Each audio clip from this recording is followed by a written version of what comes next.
Bonjour et bienvenue sur un nouveau podcast du laboratoire SupInfo des technologies Apple.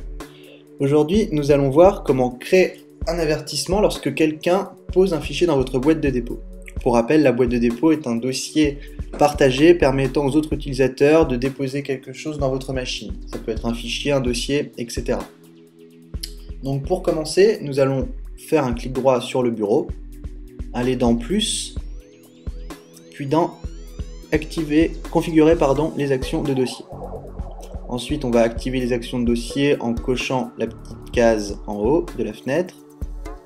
Puis on va sur le petit plus en bas à gauche pour choisir le dossier de la boîte de dépôt.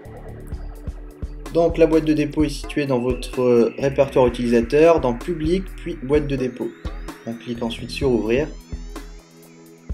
Là, nous pouvons choisir le script à joindre. Donc, il y a déjà un script qui existe pour afficher un avertissement quand un nouveau fichier est ajouté. C'est le script qui est tout en haut. On double-clique dessus, on clique une fois et on clique sur Joindre. Ensuite, on peut quitter la configuration des actions de dossier. Et vous allez voir, lorsqu'on ajoute un fichier, automatiquement, un petit message s'affichera pour signaler qu'un nouveau fichier a été ajouté. Donc là, j'ai un petit PDF que je vais pouvoir mettre dedans. Je l'ajoute et là un avertissement m'indique qu'un fichier a été ajouté dans la boîte de dépôt. Ensuite, vous allez voir, normalement, vous n'aurez pas l'avertissement en français. Donc je vais vous montrer comment on fait pour le mettre en français. C'est tout simple, on fait la même démarche, configurer les actions de dossier. On clique sur notre boîte de dépôt, on clique sur notre script et là on peut modifier le script.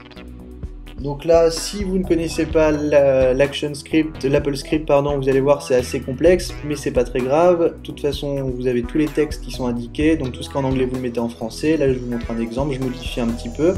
Au lieu de oui, je vais mettre oui, merci, par exemple. Je vais quitter l'éditeur de script, et là, normalement, si je refais la même manipulation que tout à l'heure, vous allez voir, normalement, le texte aura changé.